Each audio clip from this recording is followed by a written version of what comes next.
Should Canada boycott the Olympics that are coming up in Beijing? That's the burning question on so many people's minds. If one hockey player or two hockey players say, I'm not doing it, I'm not going, I can't play there for all sorts of reasons, that to me is when things change. I think it would have to be an American, like a big American. It has to be the US. Like the Michaels were gone for almost 2 years, and that still hasn't seeped into the psyche. A tennis player has been gone for a month. Oh, no. They put out a video of her eating. On CNN last night, while they were talking about this story, they had a screen up of CNN's feed to China. They killed it. There's a long laundry list of human rights infractions, not the least to mention the final release of our two Michaels that finally just came home. And what about COVID? Some certainly questionable information that has come out of China. And again, whether or not our athletes should be participating in an Olympic Games with a country that has a sketchy, at the very least, past.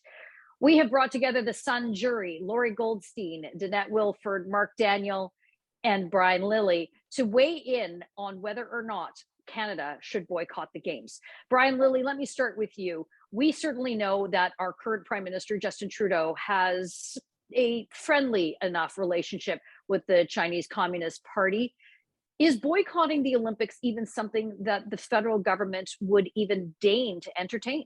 But they might if there's enough international pressure. And as you mentioned, we just got back our two kidnapped citizens. And China just disappeared for several days, one of their top tennis stars, after she spoke out and said she was sexually abused by someone high inside the Communist Party. So, sending our athletes there, that puts all of them in danger. So I'm not sure that it's a great idea. I'm in favor of a boycott, but I love a good boycott. '84 was great for the Canadian Olympics down in LA because the old Eastern Bloc wasn't there. Lori, certainly our world's biggest ally, our friend, the United States, they always send a huge contingent to the Olympics, be it summer or winter. But President Joe Biden has been, intimating that perhaps the United States may not participate. And as Brian just mentioned, of course, with the disappearing of this tennis star and so many others, prisoners, how they've treated the Uyghurs, is the United States going to lead on this, and could Canada follow? Yeah, that could happen. A number of countries are considering it. This is my view.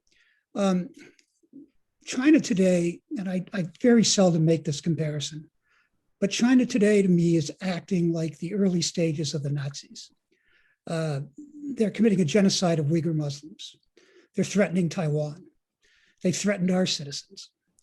They're conducting an economic war, espionage, our own controversies about allowing them access to our 5G network. So to me, something that important, I'm not in favor of a boycott if we just say that the athletes can't go. We all have to put skin in the game. We have to accept higher prices for foreign goods. We have to accept a trade war. But if we're serious about a country that is increasingly becoming a rogue nation among nations, then to me, simply making our athletes suffer is meaningless symbolism. If we're going to do that, then we all have to suffer. And so I would only be in favor of a boycott if it was part of a much larger economic and diplomatic, and if necessary, military sanction of China. Hear, hear. Danette, the excitement around the Olympics has ebbed and flowed. I personally love them. I love watching our athletes. I love the sport. It is watching the world's best performing for their country, not as professional athletes, but as amateurs for the heart of their nation.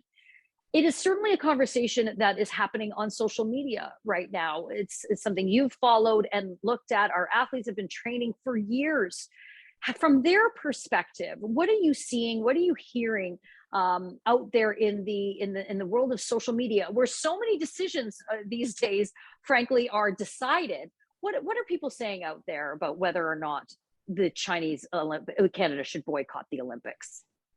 I think that athletes are being asked not to go, while maybe every other part of society continues to engage in China in some way.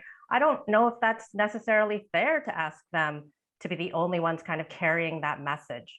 I think a boycott would really only hurt the athletes if they're the only ones boycotting, not going to be there. And many of whom might never again have this chance to compete in this event. I really don't know if it's necessarily fair to ask that sacrifice from them. It's not like they chose the host city. But I mean, at the same time, I think if an athlete still wants to attend the Olympics, advocate for human rights, they can use their voice, become more active on things like social media, any platform they can use, and maybe really force companies and leagues to change. Yeah, I think hitting the Chinese economy, that might be a better chance of success. I just don't know. I just don't think it should be the athletes as a whole. Mark, I think there's certainly one thing we can all agree on is that China has been the world's biggest bully for many years now. And part of that is because of their economic prowess and their strength. And that they have the ability, as Lori has mentioned, to put goods and services out to the rest of the world at very cheap cost. And we've enjoyed that. And we've all been taking advantage of that for so very long. But the notion of Olympics, it's big business. It's a big business here back in Canada as well, including many of our broadcasters who get the rights to air the Olympics. Is there any compromise in your view? Is there something that, should Canadians say, to heck with it, we're not going to watch it? Or does that just once again just hurt the athletes?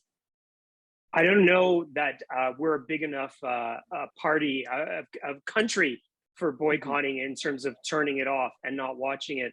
And so I'm kind of with Lori in a lot of ways, because I feel that, if you want to say to the athletes, don't go, and if you want to do a diplomatic boycott, that's fine. But the vast majority of people have to then also say, okay, well, we're not going to buy goods from China, and we're going to actively seek out to purchase goods that are made in Canada or made in North America. And I don't know that enough people think about these things. You go to the cashier and you want the cheapest thing possible. But really, we need to collectively start thinking about those purchases we make and think about ways that we can send a message to China by saying, you know what, Nike, if you want to make your products in China, well, we're just not going to buy your products. I love the Olympics. I love Olympic hockey. I love watching it. It is problematic for me this year because I do think, I kind of wonder, well, why are the games even being awarded to a country like that? This affects all of us potentially personally. My daughter-in-law was born in Hong Kong. My family went to see her some years ago. Based on the things I write in Canada about the Chinese dictatorship, I'll never go again. And think of that for the people of Hong Kong. Like we know people there. Families are being divided. People who rely on the government and the police for a living are now on one side. Families are on the other side. It's not the people of China. The dictatorship of China is a monstrous organization with real power. And so, again, I think, as others have said, and by the way, the Olympic committees are against boycotts, both the Canadian one and the international one. I don't really care about that, but if we're going to do something, then it has to be more than telling a bunch of athletes, as others have said, well, this thing you've practiced for all your life, too bad. You're going to be our shock troops and taking on China, which is absurd. And Danette, and I think really that's when all is said and done, we know the political ramifications, we know the economic implications of whether it is a boycott or not. I mean, Lori brings up a valid point in terms of the families in that are on the ground and there, we saw it with the separation of North and South Korea. I mean, these are very real issues that people are, hundreds of millions of people are contending with. It's easy for us to sit over here and say, shake our hands and tut and still go out and get all of our lattes and all of our things. But for those people that are living and breathing and existing within it every day, it's such a different It's such a different perspective, and they don't have the opportunity to speak up and use the social media because often the Chinese Communist Party has put a veil of silence over it. The Chinese, they don't have that freedom to express what they feel, what their opinions are. China will just take that away. The government will just take that away, like they did with Peng. I mean, they did disappear her. I mean, maybe they didn't, but it's widely believed they did. And I mean, she is, I don't even know what's happening off screen for her as far as maybe what threats she might be suffering from, any ramifications that the government lays on her, who knows? But yeah, they have no freedom to express themselves. I think a tilting point will be if any big name athlete in Canada decides that he or she does not want to participate in the games. That will be the biggest message that is sent. Well, our jury is still out on whether or not Canada should boycott the Olympics in Beijing next winter. But here is where I think we can all agree. The International Olympic Committee that continues to award and reward the Communist Party with such a significant event as the Olympics, the IOC themselves need the rehaul. Log on to Facebook and Twitter. Let us know what you think. Don't forget to subscribe to our YouTube channel, and we want to hear from you. Send us your comments below. And we always want to keep you informed here at The Sun. Please subscribe to the Midday Sun, where you'll be informed and entertained.